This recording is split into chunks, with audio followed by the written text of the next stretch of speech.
Ada orang yang bisa dengan gampangnya bilang enggak, tegas, tanpa beban, tapi ada juga orang yang setiap kali mau nolak sesuatu, rasanya kayak ada batu besar di tenggorokan. Pengen ngomong enggak, rasanya susah banget. Dan akhirnya yang keluar tetap kata iya.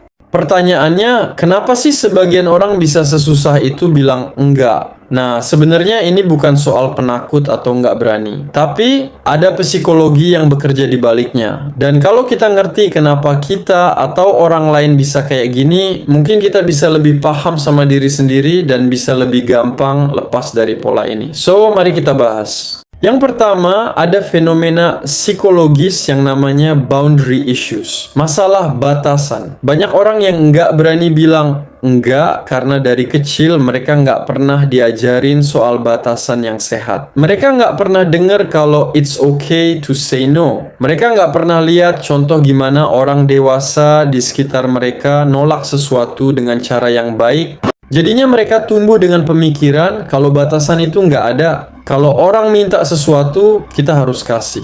Kalau orang butuh waktu kita harus sediain. Dalam psikologi, ini disebut enmeshment. Ketika kita nggak bisa bedain antara kebutuhan orang lain dan kebutuhan kita sendiri. Kita jadi ngerasa bertanggung jawab atas perasaan orang lain, padahal itu bukan tanggung jawab kita.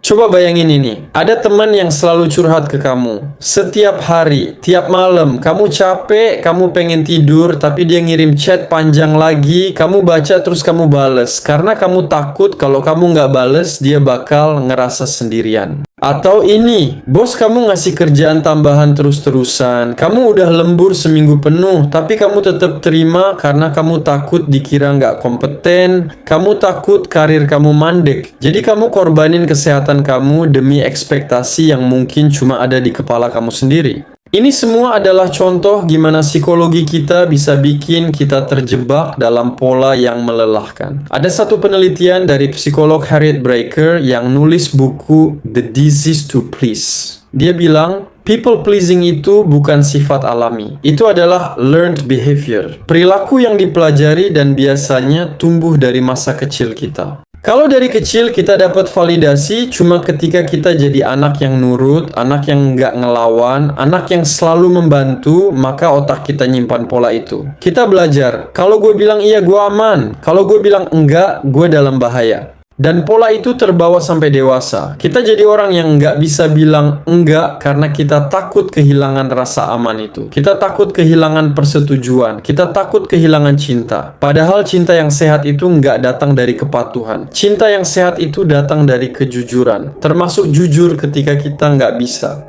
Terus ada yang namanya people pleasing tendency, yaitu kecenderungan buat nyenengin orang lain. Kedengarannya baik, tapi sebenarnya ini bisa jadi beban mental yang berat. Orang yang people pleaser itu nggak cuma pengen orang lain senang. Mereka butuh orang lain senang buat ngerasa diri mereka berharga. Mereka ngukur nilai diri mereka dari seberapa berguna mereka buat orang lain. Jadi setiap kali ada yang minta tolong, otak mereka langsung mikir, wah ini kesempatan buat nunjukin kalau gue penting. Kalau gue nolak berarti gue nggak penting. Pemikiran ini serem karena lama-lama hidup kita jadi kayak diremot sama orang lain. Kita gerak bukan karena kita mau, tapi karena kita takut nggak dibutuhin lagi. Dan rasa takut itu lebih kuat dari rasa capek kita sendiri. Selanjutnya ada yang namanya fear of rejection, yaitu takut ditolak atau dijauhin. Ini salah satu ketakutan paling primitif manusia. Karena dulu, di zaman purba, kita hidup berkelompok dan dikeluarin dari kelompok itu artinya mati. Nggak ada yang lindungin, nggak ada yang bantu cari makan. Jadi otak kita diprogram buat hindari penolakan sosial sebisa mungkin. Nah sekarang, meskipun kita nggak hidup di zaman batu lagi, otak kita masih kerja dengan cara yang sama. Setiap kali kita mau bilang enggak, ada alarm yang bunyi di kepala kita. Hati-hati, nanti kamu disingkirin. Makanya kita lebih milih capek sendiri daripada risiko kehilangan orang. Yang ironis adalah, orang yang beneran peduli sama kita justru bakal ngerti kalau kita bilang enggak. Tapi karena rasa takut kehilangan, kita malah nggak pernah ngetes. Kita nggak pernah tahu siapa yang beneran stay dan siapa yang cuma butuh versi kita yang selalu iya. Selanjutnya ada guilt complex. Rasa bersalah yang berlebihan. Banyak dari kita dibesarkan dengan narasi kalau egois itu buruk. Kalau mikirin diri sendiri itu salah. Kalau nolak orang lain berarti kita jahat. Jadi setiap kali kita pengen bilang enggak, tiba-tiba ada suara dalam kepala yang bilang, kamu egois ya? Orang lain butuh bantuan, masa kamu nggak mau? Dan rasa bersalah itu langsung muncul. Meskipun kita sebenarnya punya alasan yang valid. Padahal ada bedanya antara egois dan self-care.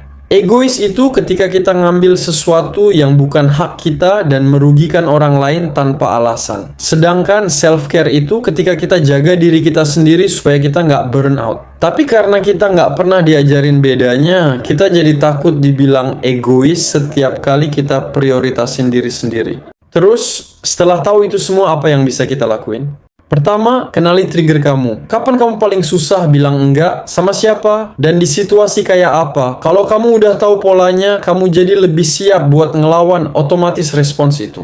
Kedua, latih self-compassion. Berhenti nyalahin diri sendiri karena nggak bisa bantu semua orang. Kamu manusia, kamu punya kapasitas terbatas. Dan itu nggak bikin kamu jadi orang jahat. Ketiga, mulai dari yang kecil. Nolak hal-hal yang nggak terlalu penting dulu. Rasain gimana rasanya. Lihat reaksi orang. Buktiin ke diri sendiri kalau dunia nggak runtuh cuma karena kamu bilang enggak. Keempat, ingat bahwa kamu nggak bertanggung jawab atas perasaan orang lain. Kamu bisa peduli, kamu bisa empati, tapi kamu nggak harus ngurusin semua emosi mereka. Mereka punya tanggung jawab sendiri atas respons emosional mereka. Dan yang paling penting adalah ini. Ngerti psikologi di balik kebiasaan kita itu langkah pertama. Tapi pengetahuan aja nggak cukup. Kamu harus berani mulai ngelakuin hal yang berbeda meskipun nggak nyaman. Karena kenyamanan itu beda sama kebahagiaan. Kadang kita nyaman di pola yang toksik karena kita udah biasa.